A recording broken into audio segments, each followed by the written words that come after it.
केदारनाथ, हिमालय की गोद में बसा ये धाम केवल एक मंदिर नहीं बल्कि एक दिव्य लुका छिपी का परिणाम है।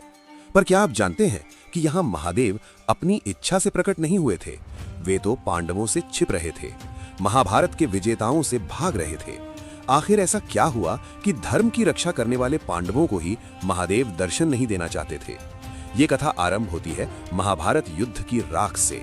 पांडव विजय के सिंहासन पर तो बैठे थे, पर उनकी आत्मा में पराजय का शोक था। उन पर अपने ही कुल और गुरुओं की हत्या का महापाप लगा था। इस पाप के बोझ से मुक्ति पाने के लिए वे अपना राजपाट त्याग कर महादेव की शरण में पहुंचे, क्योंकि इस महापाप से केवल महादेव ही उन्हें मुक्त कर सकते थे। पर महादेव उनसे रुष्ट थे। वे युद्ध के उस भीषण रक्तपात से इतने व्यथित थे कि उन्होंने पांडवों को दर्शन न देने का निश्चय कर लिया। जब पांडव उन्हें खोजते हुए काशी पहुंचे तो महादेव वहां से अंतर्ध्य होकर हिमालय आ गए, जिसे आज हम गुप्त काशी कहते हैं। पांडव भी हट के पक्के थे। वे महादेव के पीछे पीछे हिमालय पहुंच गए। उन्हें आता देख महादेव ने एक बैल का रूप धारण किया और वहां चर रहे बाकी पशुओं के झुंड में शामिल हो गए। पांडवों को संदेह तो हुआ, पर इतने पशुओं के बीच महादेव को कैसे पहचाने? तब महाबली भीम ने एक युक्ति लगाई। उन्होंने अपना विराट रूप धारण किया और अपने पैर 2 पहाड़ों पर फैला दिए।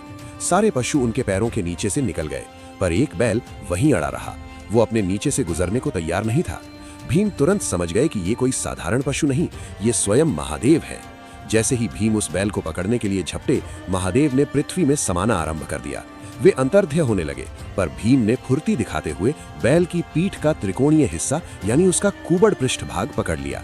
ये भक्ति की हट थी, ये पश्चाताप की पुकार थी, जिसे महादेव अब और अनसुना नहीं कर सके। पांडवों की इस अटूट श्रद्धा और दृढ़ निश्चय को देखकर वे प्रसन्न हो गए। उन्होंने उसी क्षण पांडवों को दर्शन दिए और उन्हें गोत्र हत्या के पाप से मुक्त किया। जिस पृष्ठभाग को भीम ने पकड़ा था, वो उसी क्षण एक स्वयंभू ज्योतिर्लिंग के रूप में स्थापित हो गया। आज भी केदारनाथ में उसी त्रिकोणीय शिला की पूजा होती है।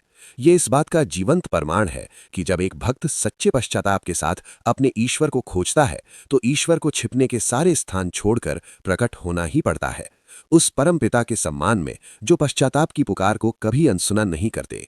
कमेंट्स में जय श्री केदार अवश्य लिखें।